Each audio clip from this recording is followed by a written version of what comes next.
Hi, my name is Mary Dawson, and I've been invited to talk to you for to celebrate two events. You know all about the first event already. This week is Literacy Week.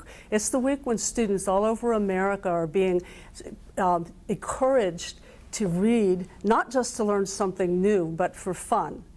But did you also know that 2014, this year, is the City of Stuart's 100th birthday? So I've been invited to talk to you because I'm the author of a novel called The River Way Home, The Adventures of the Cowboy, the Indian, and the Amazon Queen. It's set in Martin County in 1914, the year in which the City of Stuart was created. In this story, three young teens lose their boat on Lake Okeechobee, get stranded in western Martin County, and end up taking the St. Lucie River into the city of Stuart the year it was formed. Now, Martin County in 1914 was really different than it is today. First of all, almost nobody lived here. Second of all, there were almost no roads. In order to get anywhere, people traveled on the rivers, and for that reason, the few people who did live here lived on the St. Lucie and Indian rivers. So the other thing that's really different is that west of Palm City, most of western Martin County was a vast swampland they called the Alpatioke Swamp. It was almost impossible to get through, and it was like a wilderness full of panthers and bears and alligators and even wild cattle that the Spanish had let loose 300 years before. I discovered all this while I was doing research for another project. When I was researching, I found a lot of old photographs, and I found a lot of newspaper articles and magazine stories that people wrote about adventures they had in this part of Florida, back when it was known as the Florida Jungle. So I decided to write a book that captured a lot of that. There are three main characters in The River Way Home. Their names are Queenie, Billy, and the Chief. And they meet each other in a little teeny town up near Lake Okeechobee called Tanty, which is very close to where the Okeechobee city is today. Now, Queenie is an African-American girl. Her mother is a school teacher. Her mother wants Queenie to grow up to be a proper young lady, but Queenie has other ideas. Queenie wants to do things that girls weren't allowed to do in 1914. She wants to go places she's never been and see things she's never seen and have adventures. Billy is a cracker boy. He's a Florida cracker, true and true. He and his father make their living fishing for catfish out on the Lake Okeechobee. That was the biggest industry on Lake Okeechobee in that time period, and it was really hard work. It paid almost no money at all. They would have to go out in little small boats into the middle of the lake and stretch these really long nets that are very heavy out and pull in thousands of fish, and they had almost no pay for that. So Billy wants to improve his lot in the world. He wants to become a cow hunter and make his living hunting those wild cows that the Spanish left behind. Now, the Chief is a Seminole boy. He's he's a member of the last band of Seminoles left in Florida. All the rest of Seminoles have been either killed in wars with the American Army, or they have been removed to Oklahoma. The Chief sees that his way of life is dying because the government has started selling off the land to white newcomers. Now that you know a little bit about the place and a bit about the characters, I'm going to read you an excerpt from The River Way Home. In this excerpt, Queenie hasn't convinced the boys to take her out to see Lake Okeechobee. A sudden storm has come up, and Queenie and Billy's hound dog Puppy have been swept overboard. The boys barely get the boat to shore, and Billy goes out trying to find Queenie. When Billy rounded the point, the full force of the wind hit him in the face. It grew stronger even as he ran through it. Where had the waves taken the girl? He squinted into the gale and searched both water and shore for any sign of her. Then a gust of wind carried the sound of barking to him, and he started running even faster. Soon the barking got louder and faster, and he could hear the girl shouting, "Go away! Go on! Go away!" He ran through shallows and leaped over stumps, As he rounded another clump of trees at the water's edge, his worst fears were confirmed. The girl was backing up towards the cypress swamp. The dog ran back and forth between her and a huge alligator that couldn't seem to make up its mind which one of them to go after. Gators are fast on land, faster than people, maybe even faster than dogs in a straight run. If it hadn't been for the hound, the girl would have been easy pickings, but the hound kept darting between them, harassing the gator and distracting it.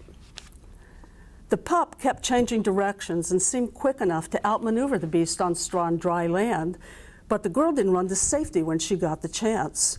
Instead, she picked up sticks and bits of driftwood and threw them at the gator to take its attention away from the dog.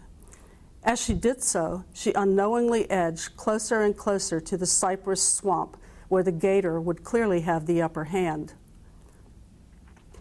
Billy dropped his spear, picked up the heaviest piece of driftwood he could lift, and charged the gator from behind. When he got close enough, he swung the driftwood over his head and crashed it down right between the gator's eyes. But that only made the thing mad. More startled than hurt, it swung both its head and its tail in his direction. It was trying to sweep him into its teeth. That was a typical gator move, though. Billy expected it and jumped away. The giant reptile shifted its focus to him.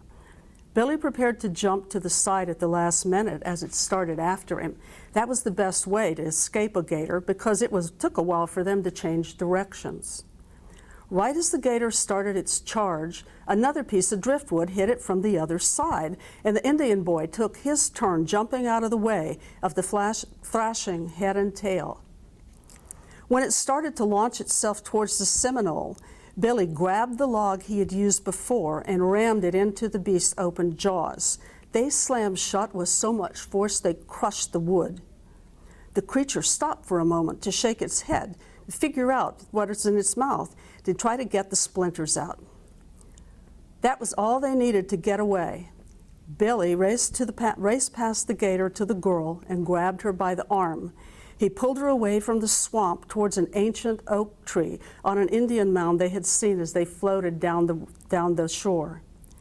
The tree's trunk was almost 8 feet in diameter, and some of its branches drooped all the way down to the ground.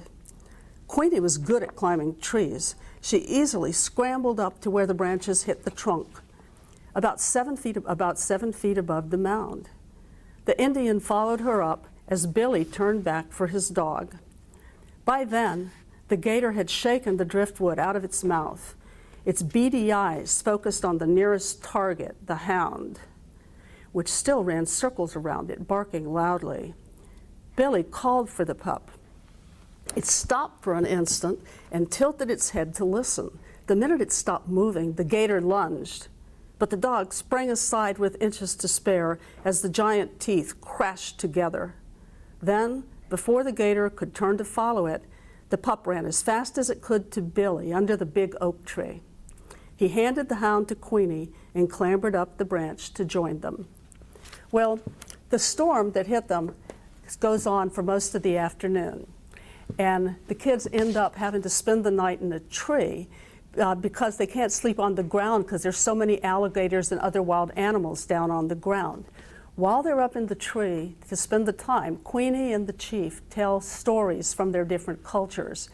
And Queenie reveals for the first time that in her family history, she is a descendant of the great queen of the Amazons in Africa. The next day, the boys go down to retrieve the boat and find out that it's been washed away, and they have to walk through the Florida jungle to make their way home. At that point, Queenie decides that if she's going to walk through the jungle, she's going to go through it like her African Amazon relatives did. She hikes up her skirt and starts breaking the rules that her mother would like her to follow. It isn't hard for them to find the road home. It's a tiny trail that runs along Lake Okeechobee between Indiantown and Okeechobee. But once they find the trail, they have a run-in with John Ashley and his gang of outlaws, and they can't take the road home because they're blocking the way. They decide they have to find another way, and fortunately, they run into a Seminole man that the chief knows, and he lets them take their his dugout canoe down the St. Lucie River into the city of Stuart. Now, back then, the city of Stuart was nothing like it is today, except for one thing. It had already been discovered by tourists. People all over America had read those same newspaper stories and magazines articles that I found later, and they started coming down to Stuart so that they could have adventures in the Florida jungle. Some of them wanted to just see Lake Okeechobee. Others wanted to see Seminole Indians or to go hunting. But most of them were coming here because they wanted to fish for a giant silver fish called a tarpon. Now I'm going to start this with this excerpt when the kids make their first trip into Stuart, their first afternoon. Stuart turned out to be even more than John Tiger had been able to describe. A shiny new train station that looked just like the one the railroad had built in Okeechobee stood next to the tracks. The one main road between the tracks and the wide east-flowing river was smooth.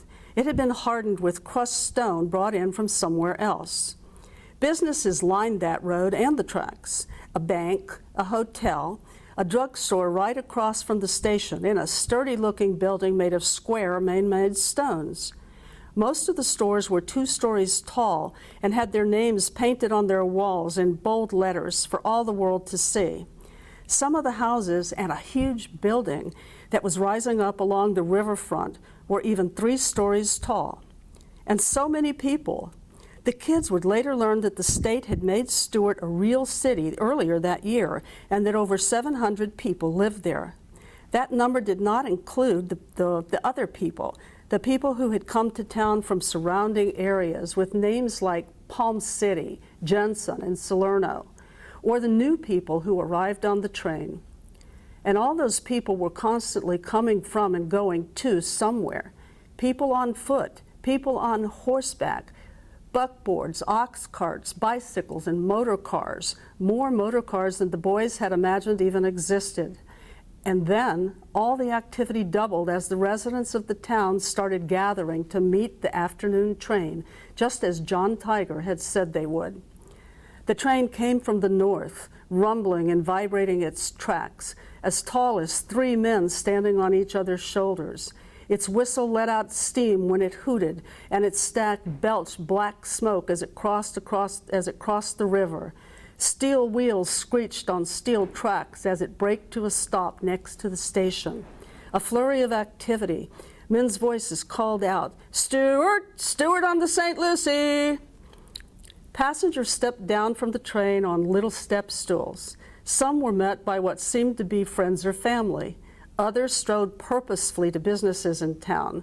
Still others carried their suitcases to a nearby hotel with a sign that read, "The Stuart House." A handful of those debarking passengers stood there waiting in the shade looking lost. Queenie concluded they were tourists because of the way they searched the faces of the people around them until local men called out their names and started loading up their travel trunks and other belongings to cart them off to wherever they had made arrangements to stay. A few, wearing funny hats, even carried fishing poles. John Tiger was right again. Well, while the kids are watching all this hubbub, suddenly there's a really loud noise, it sounds like a gunshot, but it's a car backfiring. And that startles one of the horses, and it runs away with a little tourist girl in the cart that it's leading. Billy is the closest one. He runs and he stops the cart, saves the tourist girl. Well, they turn the cart around, and as they bring it back to the station, a crowd of people gathers around.